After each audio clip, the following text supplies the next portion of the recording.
সুপ্রিয় শিক্ষার্থী, আসসালামু আলাইকুম। আশা করি তোমরা সুস্থ আছো এবং ভালো আছো এবং পাশাপাশি তোমরা দায়িত্ব নিয়ে পড়াশোনা করছো। আসলে পড়াশোনা করার কোনো বিকল্প নেই। আমরা যে ক্রান্তিকাল পার করছি তার সেই ক্রান্তিকালটা পার হয়ে গেলেই তোমাদেরকে দিয়েই আমাদের হয়তো বাংলাদেশের একটা স্বাভাবিক কার্যক্রম শুরু হবে, অর্থাৎ তোমাদের এসএসসি পরীক্ষাটা হবে, আমি এটা বিশ্বাস করি। আসলে এটা বিশ্বাস না করার আর কোনো উপায় নেই এবং এটাকে মাথায় রেখেই, এটাকে বিশ্বাস করেই আমাদের সমস্ত কার্যক্রম পরিচালনা করতে হবে। তা আমি তোমাদের বাংলা প্রথম পত্র থেকে আমি তোমাদেরকে অনুরোধ করেছি যে বাবারা, তোমরা যদি সত্যিকারে অনেক নাম্বার বাংলায় পেতে চাও, বেশি বেশি নম্বর বাংলায় পেতে চাও, তাহলে অবশ্যই তোমাকে নৈর্ব্যক্তিকে ভালো করতে হবে। নৈর্ব্যক্তিকে ভালো করতে না পারলে বেশি বেশি নম্বর তুমি পাবে না, কারণ নৈর্ব্যক্তিকের নাম্বারটা তোমার সৃজনশীল প্রশ্ন যদি কখনো কখনো তুমি একটু উল্টোপাল্টা বা একটু নির্ভুল না লিখে একটু ভুল ভালো লিখে ফেলো, কখনো কখনো সেই পসিবিলিটি আছে যে তুমি একটু নাম্বার তোমার যা পাওয়ার কথা তার চেয়ে তুমি বেশি পেয়ে বসতে পারো। কিন্তু নৈর্ব্যক্তিকগুলোতে কখনোই কোনো অবস্থাতেই তোমার একটা নম্বরও বেশি পাওয়ার কোনো পসিবিলিটি নাই, কারণ এটা কম্পিউটারে খাতা দেখা হবে। সেটা আমি তোমাদেরকে অনুরোধ করব, এবং তোমাদের যে পরীক্ষা পদ্ধতি তোমরা জানো, প্রথমেই একটা নৈর্ব্যক্তিক প্রশ্ন দেওয়া হয়। 25টা নৈর্ব্যক্তিক হলে 25 মিনিট, 30টা নৈর্ব্যক্তিক হলে 30 মিনিট। যেমন বাংলায় তোমরা 30 মিনিট পাবে।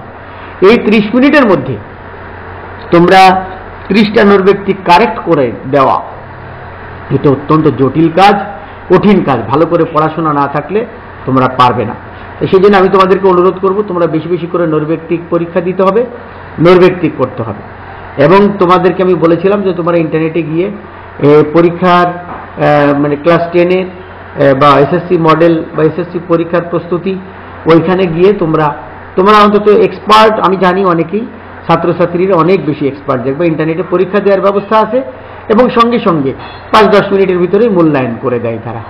সেই জন্য আমি তোমাদেরকে অনুরোধ করব বাবারা, যে তোমরা যে কোনো মূল্যে আর সময় নষ্ট না করে তোমরা যে কোনো সাবজেক্টের, আমি শুধু বাংলা প্রথম পত্রের কথাই বলবো না বাবা, আমি তোমাদেরকে বলবো যে তোমরা যে কোনো বিষয়ে তোমরা এরকম করে গুরুত্বপূর্ণ মনে করে এটা পরীক্ষা দিতে থাকো, তবেই তোমাদের জন্য ভালো হবে। তা না হলে তোমাদের বিপদ সামনে বাবারা। তাই যাক, আসো আমরা কথা না বাড়িয়ে আমরা প্রথমেই একটি প্রশ্ন পেয়েছি। দেখো, পৃথিবীর সব কিছু চলে আছে নিরন্তর পরিবর্তন বেগে, তাই সে সত্য। এ কথা চিন্তা মনে জানি, মৃত্যু আসে একান্তই অপরিবর্তনে, তাই সে সত্য নয়। তোমরা নিশ্চয়ই বুঝতে পেরেছ যে এই কবিতার কথা নিরন্তর বেগে চলার কথা, অর্থাৎ পৃথিবীর সব কিছু যে যেখানে আছে সব কিছু স্বাভাবিক নিয়মে চলবে, এটাই পৃথিবীর নিয়ম। হয়তো তুমি থাকবো না, আমি থাকবো না, নিশ্চয়ই তোমরা বুঝতে পেরেছো কোন কবিতাটা। তো যাই হোক, আমি আর ইন ডিটেলসে যাচ্ছি না। তাহলে দেখো, প্রথমে এসে মাল্যবান কোন ধরনের গ্রন্থ। হ্যাঁ, যদিও তোমাদের বইয়ের মধ্যে উল্লেখ নাই যে আসলে মাল্যবান একটা কবি জীবনানন্দ দাশের একটা গ্রন্থ উল্লেখ করা আছে, কিন্তু এটা আসলে একটা উপন্যাস। তাহলে তোমরা বুঝতে পেরেছো নিশ্চয়ই। এরপরে সে ব্যাবিলন ছাই হয়ে আছে, এই উক্তিটি ছাই হয়ে আছে, এই উক্তির দ্বারা কি বোঝানো হয়েছে? আসলে শুধু ব্যাবিলন বলে নয়, পৃথিবীতে যুগে যুগে যত সভ্যতা এসেছে, সভ্যতার ধ্বংস আছে। এক ব্যাবিলন পুড়ে ছাই হয়ে গেল, তারপরে তোমার সেই মিশরীয় সভ্যতা, মেসোপটেমিয়ার সভ্যতা, সিন্ধু সভ্যতা। দেখো, আমরা সমাজ পড়তে গিয়ে কত রকম সভ্যতা কখনো কখনো এই পৃথিবীতে এসেছে, এবং এসে আজকে সেই সভ্যতাগুলো কোথায়? দেখো, বিলীন হয়ে গেছে। কিন্তু সেদিন সেই প্রকৃতির যে সূর্য, সেটা কিন্তু এখনো সেই রকমই আলো দিয়ে যাচ্ছে। সেই বাতাস এখনো পর্যন্ত প্রকৃতিকে রাঙিয়ে দিয়ে যাচ্ছে। সেই পানি, অর্থাৎ প্রকৃতির মতোই থেকে যাচ্ছে। হ্যাঁ, একটু হয়তো রূপ পরিবর্তন করে, কিন্তু এটা কখনোই থেমে থাকবার নয়, এটা সামনের দিকে সেরকম চলবে। ব্যাবিলন ছাই হয়ে আছে এই উক্তিদের, অর্থাৎ আমরা বুঝতে পেরেছি যে পৃথিবীতে মনুষ্য তৈরি, অর্থাৎ মানুষের তৈরি যা কিছু আছে, মানুষ সহ মানুষই বেঁচে থাকবে না, আর মানুষের তৈরি জিনিসপত্র কিভাবে থাকবে? সব কিছু একদিন ধ্বংস হয়ে যাবে। পৃথিবী যেমন আছে সেরকমই থেকে যাবে, তার রূপ রস প্রকৃতি সেরকমই চলবে, নদী সেরকম করে সবকিছু চলবে, সেই চালতা ফুল সেখানে ওরকম করে ফুটবে, সেখানে শিশিরেরা পড়বে, সব কিছু যেটা স্বাভাবিকভাবে চলছে প্রকৃতির চলার কথা সেটা ঠিক সেভাবেই চলবে। কিন্তু চলবে না মানুষ এবং মানুষের তৈরি, এরা আমরা হয়তো থাকবো না। হয়তো থাকবো না মানে কি, অবশ্যই পৃথিবী ছেড়ে একদিন চলে যাব আর সব কিছু থেকে যাবে। তো যাও, এটা ছিল মোটামুটি তোমাদের একটা প্রশ্ন। আমি অন্তর থেকে বিশ্বাস করছি যে তোমরা এই প্রশ্নগুলো চমৎকারভাবে লিখে ফেলবে। কোনো সমস্যা হলে আমাদের সঙ্গে আলোচনা করবে। প্রশ্ন লেখবার কোনো বিকল্প নেই বাবারা। তোমাদের হাতের লেখাটাও আমার আমি ভয় পাচ্ছি যে তোমাদের যে চমৎকার হাতের লেখা ছিল সেই চমৎকার হাতের লেখাটাকে এখন চমৎকার আসে কিনা। কারণ তোমরা আসলে, আমরা যতই বলছি তোমাদের যে ভাষায় সুন্দর করে পড়াশোনা করছো, এরকম করে 100% বিশ্বাস করতে আমাদের কষ্ট হচ্ছে। তো সেই জন্য আমি তোমাদেরকে অনুরোধ করবো বাবারা, তোমাদের ভালোর জন্যে, জীবন কিন্তু এই একটা করোনার কারণে থেমে থাকবে না। তোমরা চমৎকারভাবে লিখবে, হাতের লেখাটাকে পুনরুদ্ধার করতে হবে। হাতের লেখা স্লো হয়ে যাওয়া, দুইটা ভয় আমার, একটা হচ্ছে হাতের লেখা স্লো হয়ে যেতে পারে, আর একটা হচ্ছে হাতের লেখা খারাপ হয়ে যেতে পারে। তা কোনোটাই হলে চলবে না। তোমরা জানো সৃজনশীল প্রশ্ন 7টা সৃজনশীল লিখতে হয়।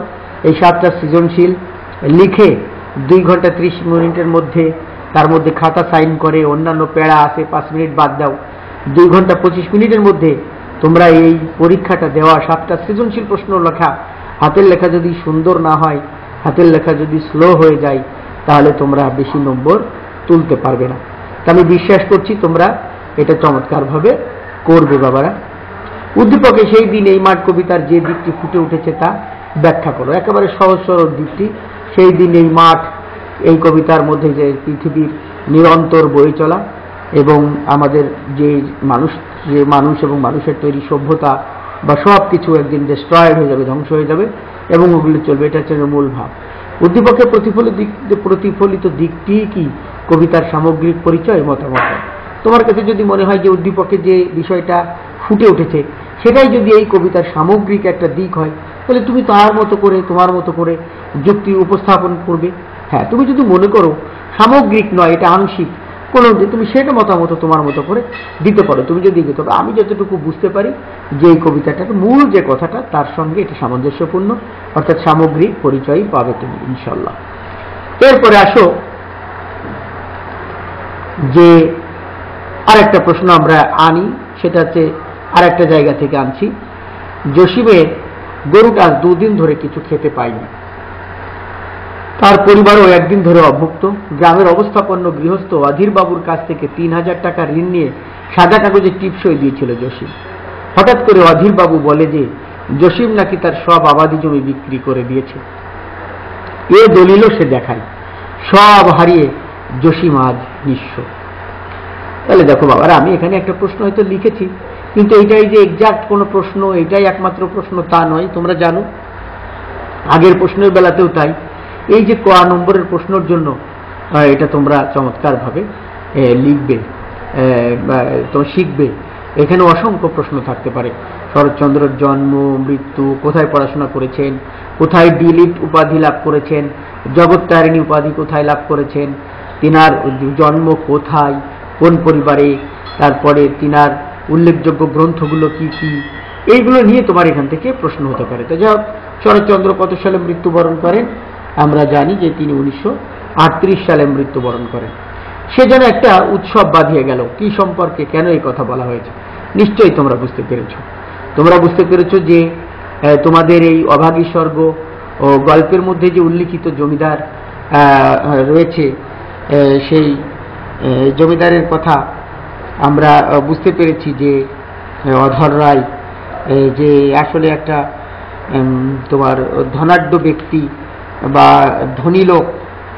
সেই যে ধনী লোক, সেই ধনী লোকের স্ত্রী যখন মৃত্যুবরণ করে, তখন তারা সেই তার মৃত্যুকে উপলক্ষ করে তার সন্তানেরা কান্নাকাটি করে তার স্বামীর ব্যাপক আয়োজনে তাকে সৎকার করার জন্য সেই বিভিন্ন রকম কাঠ নিয়ে আসা, আলতা এনে তাকে মাখানো, মানে তার সৎকারের উদ্দেশ্যে যে রকম করে সবাই একটা সচেষ্ট হয়ে অনেক অর্থবিত্ত খরচ করে কাজে লেগে গেল, তাতে এমনটা মনে হচ্ছে যেন কোনো পূজা অর্চনা অথবা কোনো উৎসব শুরু হয়ে গিয়েছে।